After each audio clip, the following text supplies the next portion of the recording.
नमस्कार साथियों की फैक्ट में आप सभी का स्वागत है। उम्मीद करता हूं कि आप सभी लोग बेहतर होंगे। सभी सनातनी और राष्ट्रवादी भाई बहनों से अपील रहेगी कि चैनल को सब्सक्राइब करिएगा, वीडियो को लाइक करिएगा और अधिक से अधिक लोगों तक शेयर कर दीजिएगा। सुप्रीम कोर्ट के चीफ जस्टिस सूर्यकांत जी, जब से सुप्रीम कोर्ट के चीफ जस्टिस सूर्यकांत बने हैं तब से उनके फैसलों को लेकर के कोर्ट फिक्सर और साथ के साथ वामपंथी दोनों बौखलाए हुए हैं और तमाम अनाप शनाप बके जा रहे हैं। मैं दो फैसलों के बारे में बात करूंगा चीफ जस्टिस ऑफ इंडिया के, और दोनों ही फैसलों ने कोर्ट फिक्सरों की चूल्हे जो हैं वो हिला दी हैं।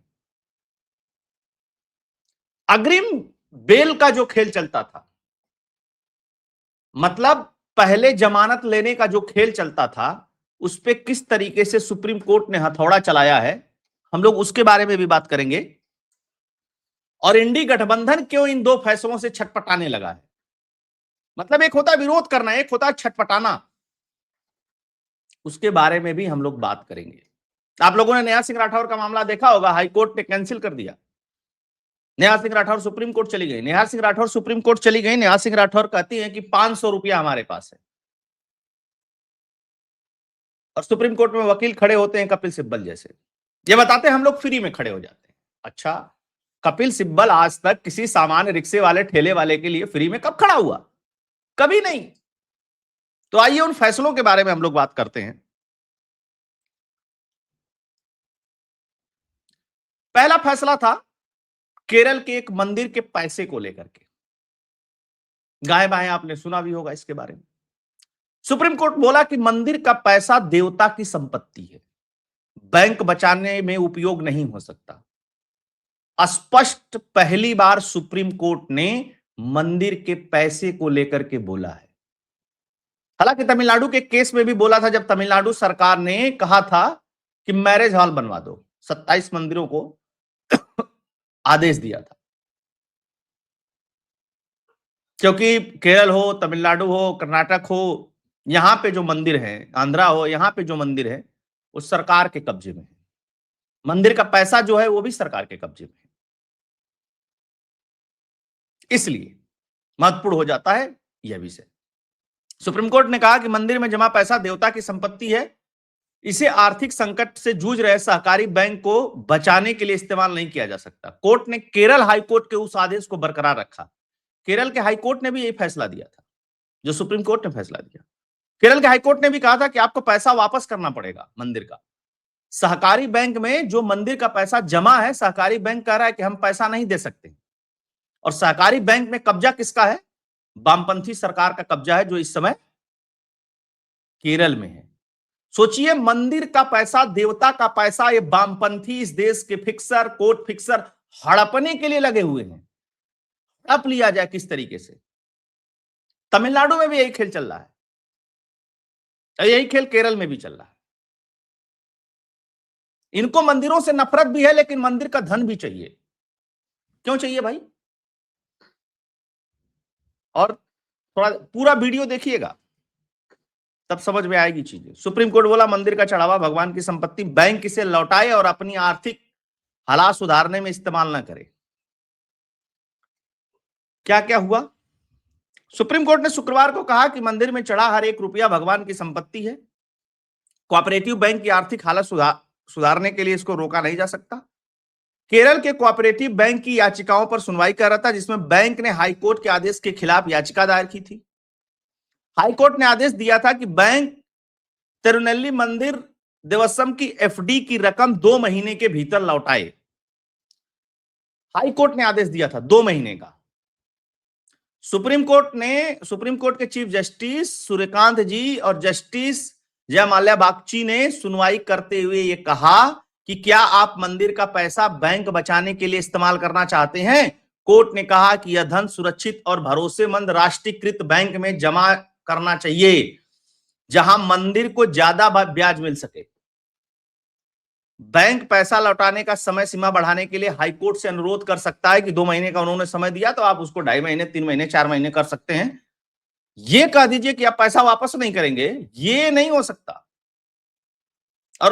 कोऑपरेटिव बैंक में आप जानते हैं ना, लूट लिया जाता है, बैंक का पैसा ही गायब कर देते हैं सब, पॉलिटिशियन मिल करके इस कोऑपरेटिव बैंक में होते हैं मैक्सिमम, सरकार के लगुआ भगुआ टाइप के लोग होते हैं। और कोऑपरेटिव की स्थिति अगर आप महाराष्ट्र गुजरात कुछ स्टेट छोड़ दीजिए तो क्या है, पूरे देश में कुछ बताने की जरूरत नहीं है।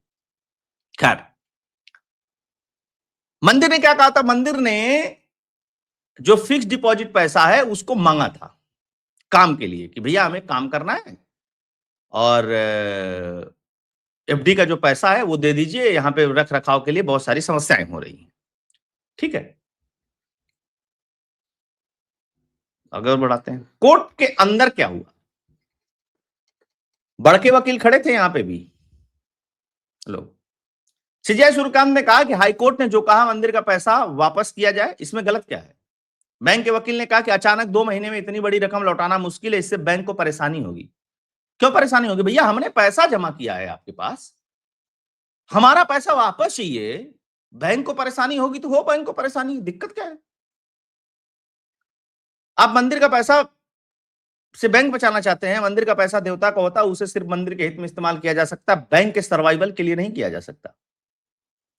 जब फिक्स डिपॉजिट मैच्योर हुआ तभी पैसा वापस कर देना चाहिए था, तब क्यों नहीं हुआ। बैंक के वकील ने कहा कि मंदिर ट्रस्ट ने कभी क्लोजर नहीं मांगा। गजवाल है भैया, मंदिर ट्रस्ट ने कभी क्लोजर नहीं मांगा, यह भी झूठ था। कई वर्षों से एफडी रिन्यू होती रही, हमने जरूरत के मुताबिक सर्विस दिया, अचानक आदेश से मुश्किल हो गई। सीजीआई ने कहा कि अगर बैंक ग्राहक नहीं ला पा रहा तो यह आपकी समस्या है, मंदिर के भरोसे आपका बैंक नहीं चल सकता।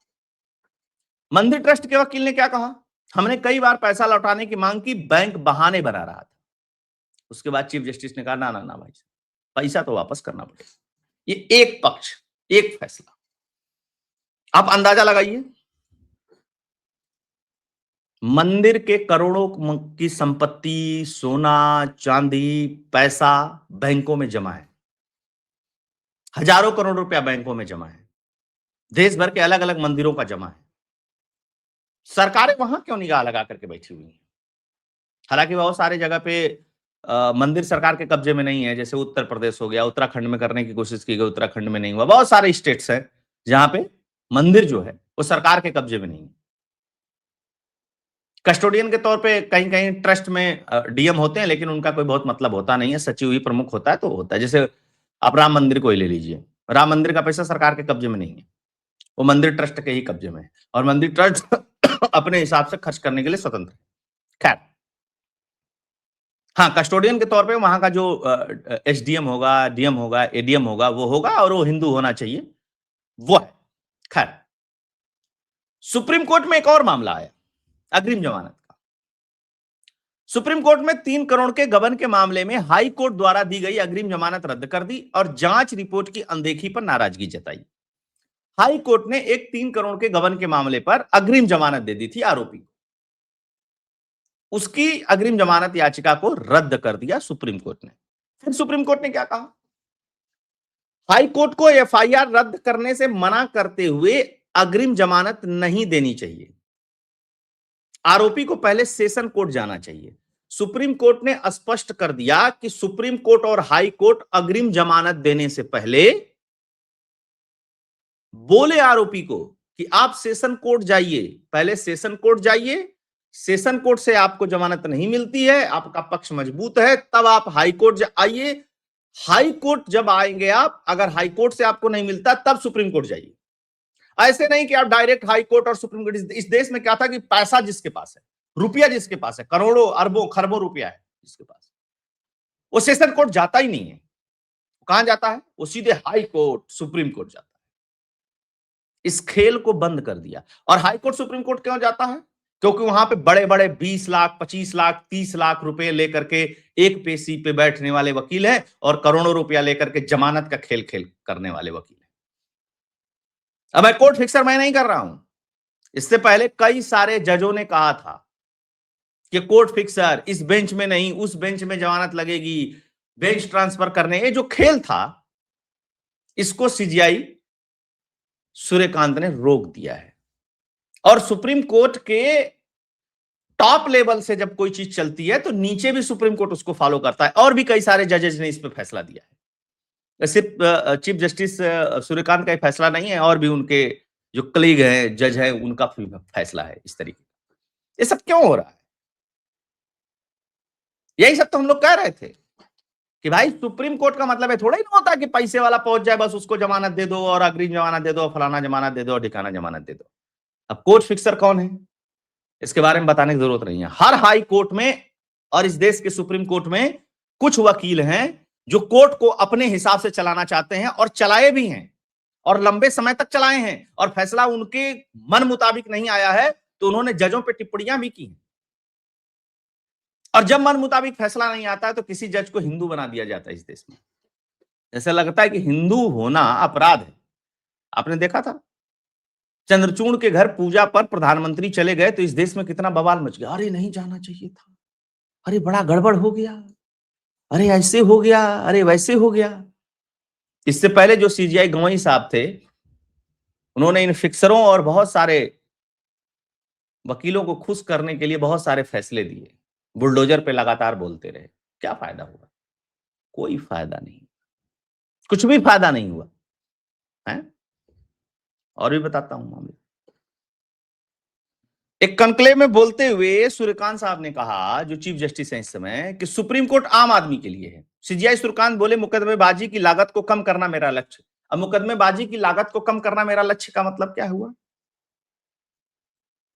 क्या हुआ?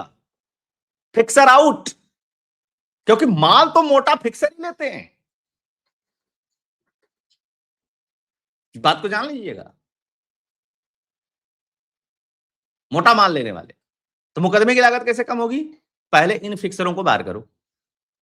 सामान्य वकील जो बढ़िया अच्छा, सुप्रीम कोर्ट में ऐसे ऐसे वकील हैं कि इन फिक्सरों के चक्कर में वो कभी आगे आकर के बहस ही नहीं कर पाते हैं, ये घेरे रहते हैं अच्छे वकीलों का। अच्छा, सुप्रीम कोर्ट में आपने कभी किसी जूनियर वकील के बहस पे, डिस्कशन पे आपने चीजें सुनी है? बहुत कम, रेयर सुनने को मिलती है। आपको हर बड़े केस में ही फिक्सर मिलेंगे, हर बड़े केस में ही फिक्सर मिलेंगे। क्यों मिलते हैं भाई ये? और कुछ तो ऐसे वकील हैं जिन्होंने कभी जिंदगी में मुकदमा नहीं जीता, एक सिंगल मुकदमा नहीं जीता, उसके बाद भी वो बड़े वकील हैं। क्यों हैं? इस देश में कोई पूछने वाला है? मैं कई बार बता भी चुका हूं, नाम भी बता चुका हूं। एक भी सिंगल मुकदमा नहीं जीतने वाला व्यक्ति बड़ा वकील कैसे है? कोर्ट फिक्सिंग की वजह से है, और कोई कारण नहीं है। समझ रहे हैं आप? मीडिया समूह के कार्यक्रम में उन्होंने कहा कि न्याय तक पहुंच का उल्लेख करते हुए कहा कि प्राथमिकता मुकदमे की लागत को कम करना है और मामले में जल्दी निर्णय देना है। अब चूंकि सीजीआई साहब ऐसा तो है नहीं कि हमेशा रहेंगे सुप्रीम कोर्ट में, तो एक फिक्सर इंतजार करेंगे कि कब जाएं, कब दूसरा आए, जहां हम लोगों की गोटी फिर से सेट हो पाए। तो भैया सीजीआई साहब, इसी तरीके से आप फैसला देते रहिए। आप एक दो गलत फैसला भी दे देंगे तो हम लोगों को मंजूर है, लेकिन आपने अब तक जो फैसला दिया है वो बहुत बेहतर दिया है। ये होना भी चाहिए, है ना भाई? सीजीआई है तो जाहिर सी बात है कि हर फैसला ऐसा ही थोड़े दे देंगे कि जो अविनाश को और राष्ट्रवादियों को अच्छा लगे। कुछ हो सकता है एक दो ठो आगे पीछे गड़बड़ सड़बड़ भी हो जाए, तो चलिए ठीक है, कोई दिक्कत नहीं। तो ये थी दोस्तों खबर।